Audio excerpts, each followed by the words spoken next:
aleluia, tu és Pedro, aleluia, aleluia, aleluia, tu és Pedro, aleluia. O Senhor esteja convosco. Proclamação do Evangelho de Jesus Cristo segundo São Mateus. Glória a vós, Senhor.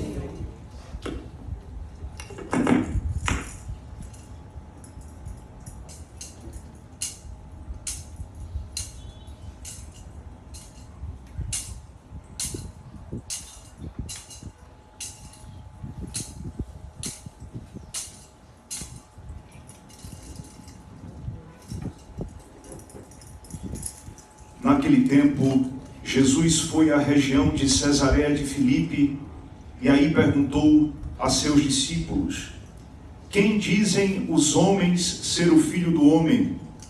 Eles responderam: alguns dizem que é João Batista, outros que é Elias, outros ainda que é Jeremias ou algum dos profetas. Então Jesus lhes perguntou: e vós, quem dizeis que eu sou? Simão Pedro respondeu: tu és o Messias, o Filho do Deus vivo.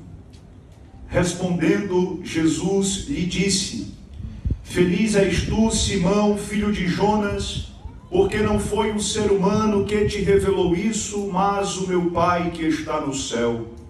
Por isso eu te digo que tu és Pedro, e sobre esta pedra construirei a minha igreja, e o poder do inferno nunca poderá vencê-la.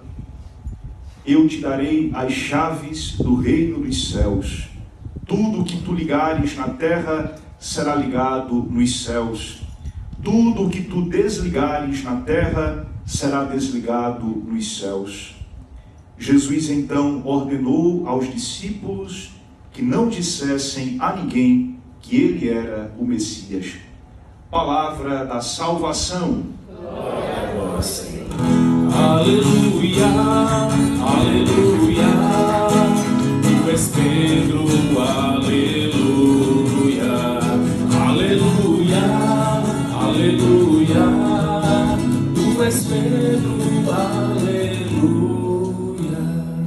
Minhas irmãs e meus irmãos, com alegria nós celebramos esta Santa Eucaristia, este 21º domingo do tempo comum, onde a Igreja nos acolhe e nos reúne como seus filhos no entorno desta mesa da palavra e da Eucaristia.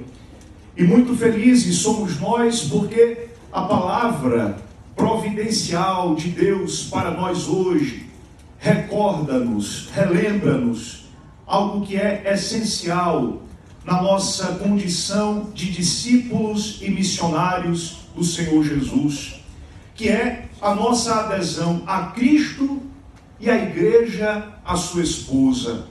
É preciso que nós tenhamos em mente exatamente esta centralidade de Cristo em nossa vida e, ao mesmo tempo, o nosso lugar onde juntos, reunidos, formamos um nós eclesial, ou seja, formamos a comunidade que atualiza no tempo e na história aquilo que Jesus colocou como sendo os seus ensinamentos, as suas lições, o seu próprio testemunho.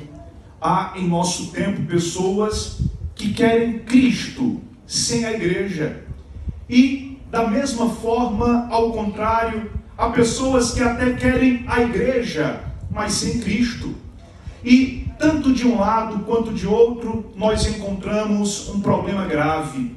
Porque aqueles que dizem eu quero Cristo, mas não quero compromisso eclesial, correm o risco de viver uma fé individualista, privada, completamente sem compromisso e responsabilidade comunitária. Acabam vivendo o discipulado a Cristo de forma completamente autônoma e sem compromisso com os irmãos.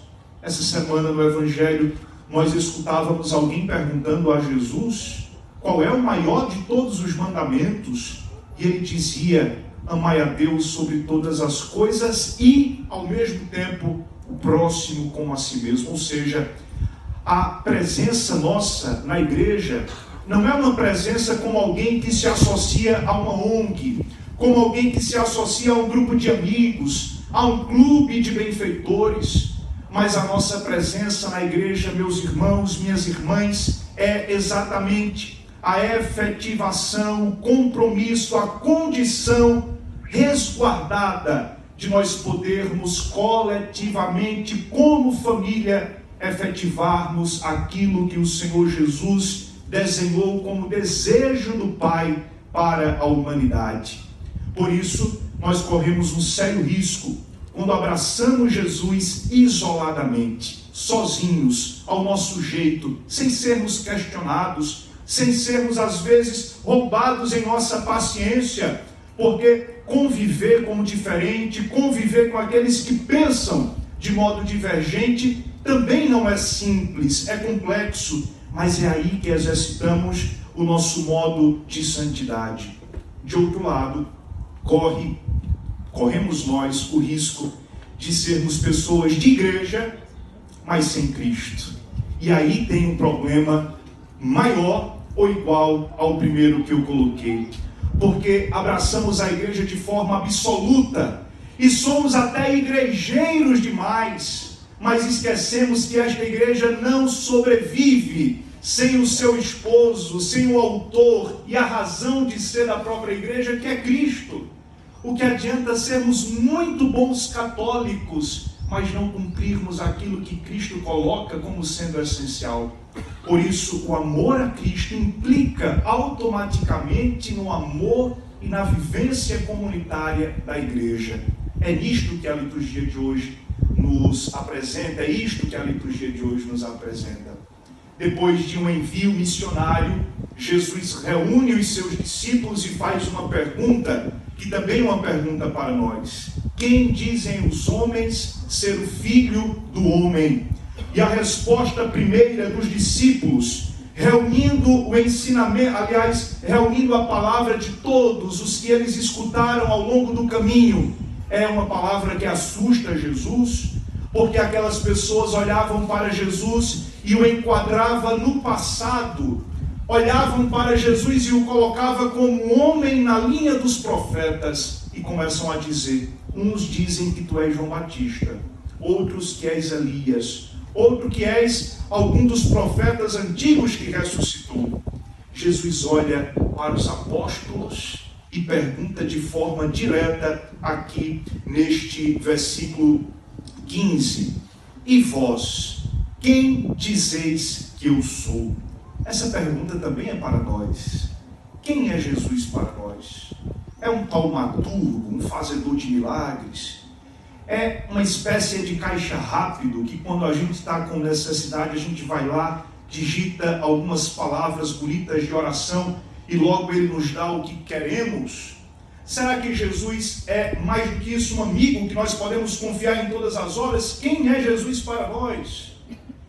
É preciso que a gente se pergunte exatamente isto que questionou Jesus aos seus apóstolos. E a resposta, irmãos e irmãs, vem de Pedro. Aliás, de Simão. O que é que Simão diz e o que é que ele representa? Simão aqui ainda é chamado pelo seu nome onde todos o conheciam, Simão, filho de Jonas. E o que é que Simão tem a nos ensinar? Primeiro, Simão não fala em nome próprio, mas fala em nome da comunidade, porque Simão estava com seus irmãos, formando já a igreja nascente aos pés de Jesus. E quando Simão fala, tu és o Messias, o Filho do Deus vivo, ele não está dizendo apenas uma palavra que ele acha, mas ele está dizendo o sentimento daqueles que estavam na intimidade do Senhor. E por isso, quando Simão diz a identidade de Jesus, Jesus também diz a identidade de Simão. Porque quando nós começamos a conhecer Jesus melhor, nós também passamos a nos autocompreender melhor. E assim o Evangelho de hoje nos narra essa cena tão bonita e forte para a nossa vivência cristã. Simão Pedro disse: tu és o Messias, o Filho do Deus vivo. Diante disso, Jesus respondeu: Feliz és tu, Simão, filho de Jonas, porque não foi ser humano quem te revelou isso, mas o meu Pai que está nos céus. E continua: por isso eu te digo que tu és Pedro, e sobre esta pedra construirei a minha igreja. Portanto, Pedro não é o nome de Simão somente, mas Pedro é a missão de ser o primeiro, a primícia daquela comunidade que, reunida em torno de Jesus, professa a sua fé.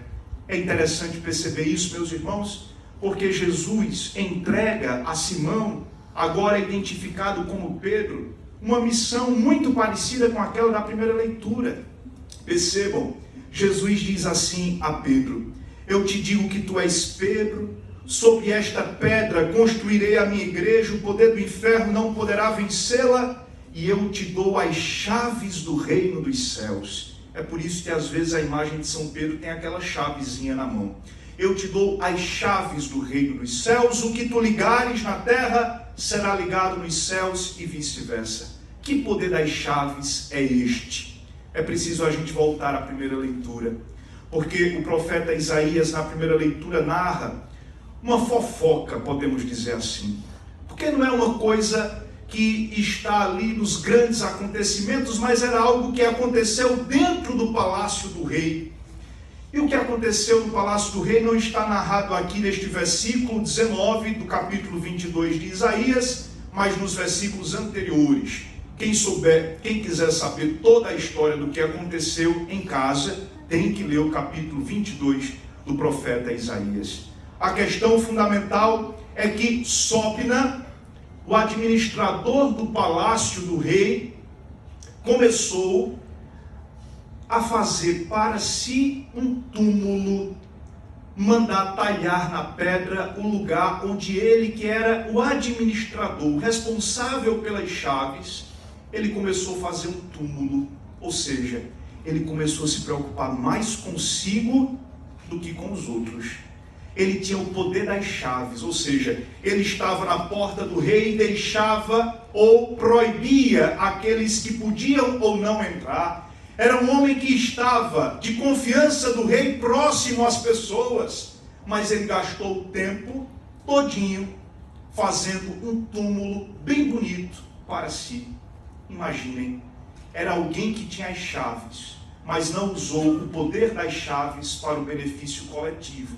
Não usou o poder das chaves para o serviço. Foi um líder autoritário. A sua família começou a tomar posse do palácio. Os seus netos, os seus filhos, ele, Sóbina, começou a se corromper. E como essa história é muito parecida com as histórias que nós ouvimos hoje no jornal, na televisão, nas redes sociais, pessoas que poderiam usar do seu poder para o serviço, mas usam-no em benefício próprio. E aí Deus, através do profeta, diz o seguinte: Sóbina, eu vou te destituir do posto que ocupas, e naquele dia vou chamar Eliacim, filho de Elcias, se vestirá com tua túnica, com tua faixa, porei em suas mãos a autoridade, ele será um pai, eu o farei levar aos ombros a chave da casa de Davi. Olha aqui a ligação com o Evangelho. Ele abrirá e ninguém poderá fechar. Ele fechará e ninguém poderá abrir. Eu hei de fixá-lo como estaca no lugar seguro, e ali será o trono da glória da casa do meu pai. Vou contar já o final da história, que também não está narrado aqui. Também este que foi colocado no lugar do administrador corrupto, também se corrompeu.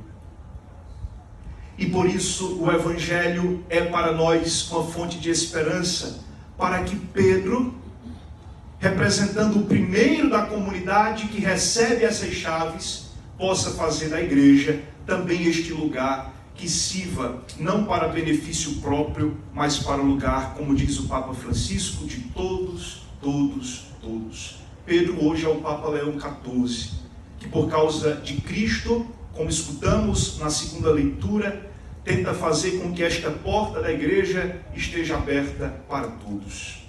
Mas para isso, meus irmãos, nós precisamos nos unir em oração. Sobretudo para que não haja seguidores de Cristo que estejam fora da igreja e que não sejamos nós a apontar os dedos no rosto das pessoas dizendo: você não pode estar aqui, porque Cristo, Ele entregou sua vida por causa de todos, pela salvação de todos. Então todos são bem-vindos. A palavra de Deus, e com isso eu encerro, a palavra de Deus que hoje nos é dirigida é um convite para que todos reconheçam que Cristo é o Messias e fora dele não há a nossa salvação. Quando ele diz a Pedro: sobre esta pedra construirei a minha igreja, ele não está dizendo que é sobre Pedro que a igreja está construída, mas sobre a palavra que sai da boca de Pedro. Que palavra é esta? Tu és o Messias, o Filho do Deus vivo. É por causa disso que nós viemos aqui. É por causa desta afirmação de fé que nós temos coragem de doar a nossa vida. Por isso, minhas irmãs e meus irmãos, atentos a esta palavra de salvação, peçamos ao Senhor a coragem de nunca abandonarmos o barco da igreja, por mais contradições que vejamos, por mais dificuldades que experimentemos, por mais que às vezes nós queiramos desistir. Meu Deus, como é difícil viver em comunidade. É verdade, mas sempre foi assim. E nós podemos fazer esta história diferente, dando um testemunho melhor no nosso tempo e no nosso lugar. Cristo nos reuniu porque quer ver todos nós unidos como os seus discípulos. Louvado seja nosso Senhor Jesus Cristo. Em pé, vamos professar a fé que nos faz cristãos católicos aqui reunidos.